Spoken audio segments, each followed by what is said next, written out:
Hi everyone, this is Nadia, award-winning author, mentor, clairsentient psychic, and founder at Spartanite.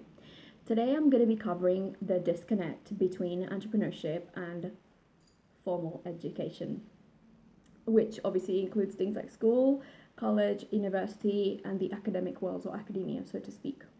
Now, it should really come as no surprise to anybody watching this, especially if you work for yourself or you're entrepreneurially based or you do work for yourself basically, um, that there is a huge disconnect between the academic world and the real business worlds.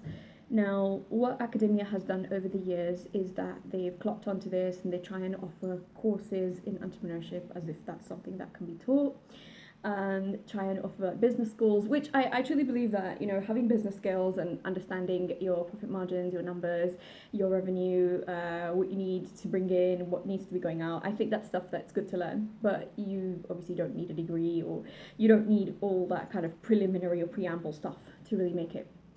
Now, any person who works for themselves or runs businesses or who is a business owner, entrepreneurially based, I personally know has hated school and has often either not gone to university or, like myself, dropped out of university just because we couldn't actually stand it. It was so repetitive, so monotonous, so boring, and it's just terrible.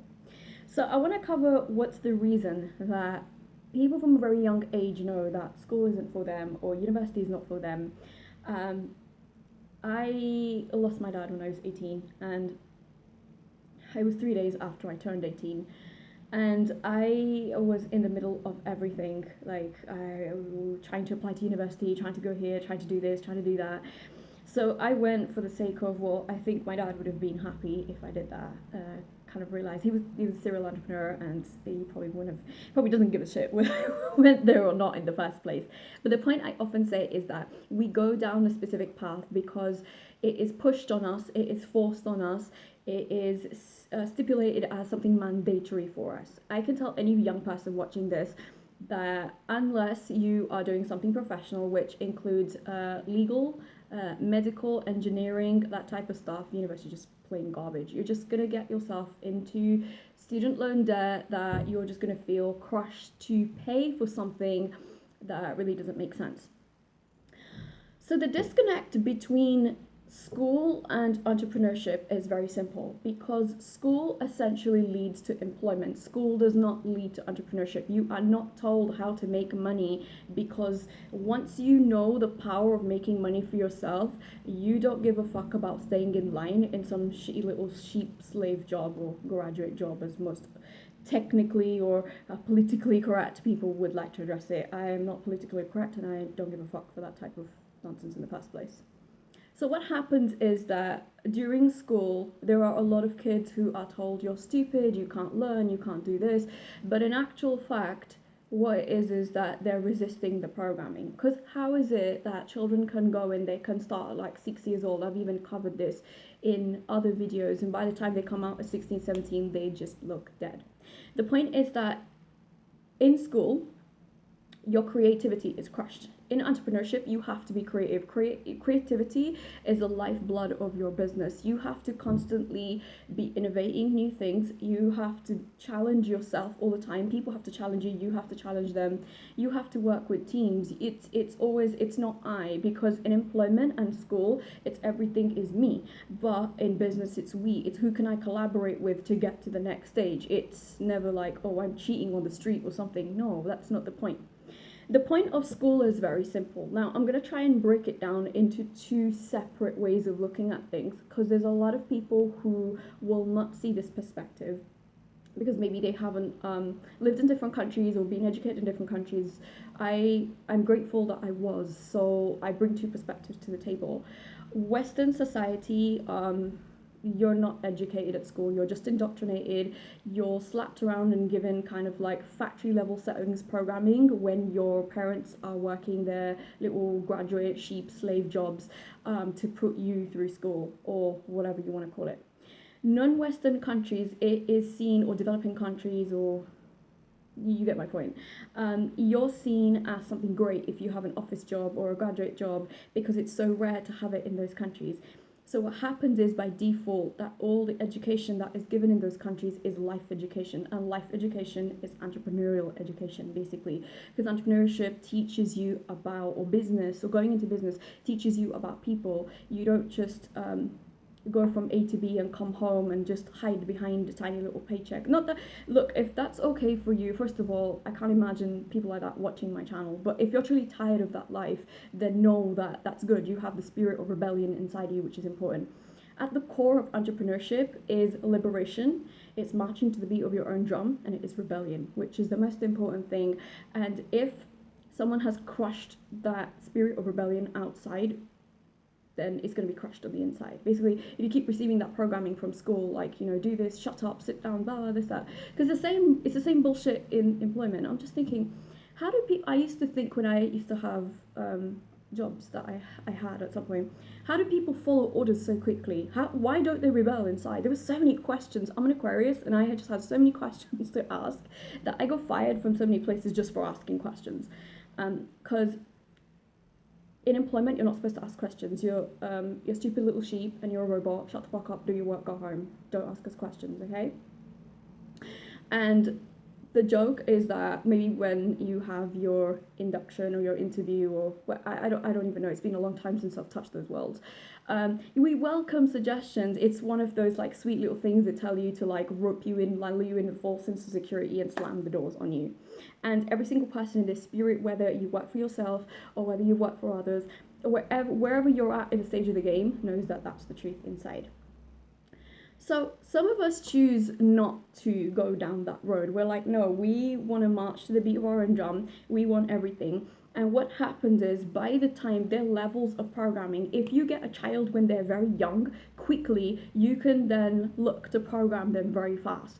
By the time they get to university level, listen, you're just, it's like the final stage of fucking somebody's mind up for programming before you can shunt them into the job. If they can pass that level of programming, the last bit where somebody can choose to say, you know what, I am not doing this bullshit anymore, inside your spirit, is university, or in America, what would be considered as college. There's something that has to waken up inside you and say, no, I'm not cut out for this, and I'm just not doing it. I remember dropping out of university in my second year. I actually remember the time that I wanted to do it, and I was studying for a neuropsychology and cognitive psychology exam, and I thought, you know what, fuck this shit. In my head, that's what I was thinking as I was writing the answers down. I don't want to do this. I don't want no bullshit degree. I can't imagine the pain of going through a dissertation, because we had to like research something on a dissertation. And personally, what I wanted to write in the dissertation is ancient Sumerian, Akkadian, and Assyrian empires of the Middle East, part 1, because I was just so fascinated with that part of the world. And it wouldn't have been appropriate, but that's what I wanted to do. I wanted to write about that. I wanted to talk about it. And what would I have put in my dissertation? It was just, the disconnect was so heavy that I didn't know what to do. So I remember going and I saying, look, I'm handing in my notice. I want you guys to take me off the roster. I don't want to complete my degree anymore. Oh, well, you know, you better think about it. What's there to think about? I want to go start my own business. Bye. Which for someone at that age is very bold, because they've got you in that grip, basically. Now, it's very easy to get somebody in a grip of society. Let me explain what I mean. You're paying all this money to get regurgitated bullshit thrown at you by lecturers who cannot be bothered to shower in the morning and don't even come dressed nicely and don't even give a shit who you are, what you are. University is a cash cow. It's the new subprime that has been packaged up. Like, you know, you have these bubbles in property and real estate and things like that. That's how I see university. If it's not something that's beneficial for you, you're wasting your money, you're wasting your time, you're wasting your life. Your youth is the most important time of your life. If I would recommend any single young person, and if you guys have brothers or sisters or nieces, cousins, nephews, push them into entrepreneurship as quick as possible, because it teaches you how to survive. And a lot of people don't think survival is important until shit hits the fan and they don't know how to hustle and bring it home, so to speak. So from a very young age, genetically, I remember my father was a serial entrepreneur, and I asked him when I was very young that, you know, did you like school? No. Did you like university? No. It just felt like a burden. And every single person who's entrepreneurial based hates school. It's painful. All children hate school, but because they're children and they're not autonomous, so to speak, they do not have the independence, and their parents or their guardians or whatever it is choose something for them, they feel they need to be there. I just found school painful. I was just to be bored. The only class I used to enjoy was like English, because I loved writing, and unsurprisingly I write books today, so there's that. So I want you to know that the programming starts early, and breaking those fabrics of programming, breaking the employment programming, is possibly one of the hardest programmings that people ever go through because of their family. Oh, get a job, just have a job, just do this, just be safe, just it's like it compresses you down instead of saying, let's take risks, let's fuck up, let's make mistakes. Usually you'll get an entrepreneurial based person that has that mentality and say, it's okay, it doesn't matter how many times someone's broken your heart or you failed in business, it's okay, we can heal ourselves, we can stand up again, and we will do it again. It doesn't matter how bad the pain is. Entrepreneurs are used to taking those level of hits, those level of pain.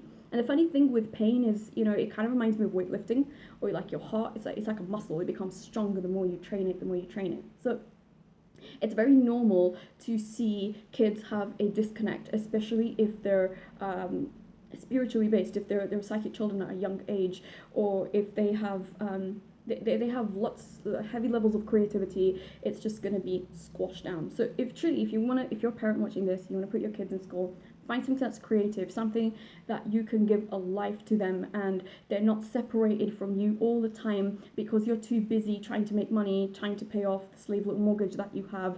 Think for yourself. Thinking for yourself is a revolutionary act in the 21st century, where we have gamma waves, scalar waves pumping things into our head all the time, and we think it's our own thoughts that are coming up. The human brain has been manipulated and leveraged for evil in purposes and ways that is very hard to even cover on this channel. But remember that rebellion is the key to entrepreneurship. You constantly have to be rebellious inside yourself. Not a rebel without a cause. Just don't go really destroying people's lives for nothing. But you have to know that there is a status quo, there is a homogenized status quo that they want you to fit into, because then you are a debt slave, you are a consumer. It's very easy to push things on you when mentally there's no resistance for you to actually stand up and push back. And that's what entrepreneurship is. Entrepreneurship is the heaviest manifestation of the left-hand path for all of those of you who practice. If you don't know what that is, you can research it in your own time. But entrepreneurship gives you autonomy, it gives you freedom, it gives you a primal instinct back. I am sorry to have to say this so candidly on a YouTube channel, but the sex drive between a man who's entrepreneurial based and employee based are just two different worlds. I feel kind of like I don't want to be attacking people for saying that, but I've always noticed it, and you can just tell, because if you're constantly suppressed and shut down all the time, what time do you have to fuck your woman like an animal? You don't. And this is just being very honest and very raw. And it goes back to the programming that I'm starting with over here, that it comes from a very young age. And programming is something that's very funny. From birth right up to 7 years old, a child is in a state of hypnosis. Whatever you tell them, bang, bang, bang, bang, bang, bang, they're taking it on. So by the time they hit that 7, it shunts, it closes, that's it. So now everything's locked inside, and then you can just build on that programming. So the programming is very insidious, and to break that programming, you have to rewire your DNA, you hypnosis, whatever you can get. Keep pumping your brain with subliminals that tell yourself you can do it every single day. Be fearless, be bold, wake up, tell yourself you can do it. It doesn't matter how many layers of programming, what you've gone through. I don't care if you have 17 degrees, whatever it is, you can still break out of that programming. You can be a free person. Don't ever be afraid to think, I want to express my opinion. I want to do this. If you feel that and there's blocks in the throat chakra that you need to address. But that's one of the major reasons that people cannot work for themselves, or they fail to work for themselves, because the programming is so strong, basically, that it only serves an employee, it only serves being shut down. You don't even know yourself. You don't know how to express your primordial self. And the idea with entrepreneurship is expressing your primordial self. So you're raw, you're primal, you're bold, you're fearless, and you go after your dreams. So please encourage everybody. If you're an entrepreneur watching this, encourage every single person that's around you with your own examples, your own success, that you can do it. You can be someone. You can rise out of the dirt and be your own person. You do not have to accept the life that others give you. Like, comment, share, subscribe. Thank you so much for giving me your time today and watching. Take care. I hope to see you soon. Bye.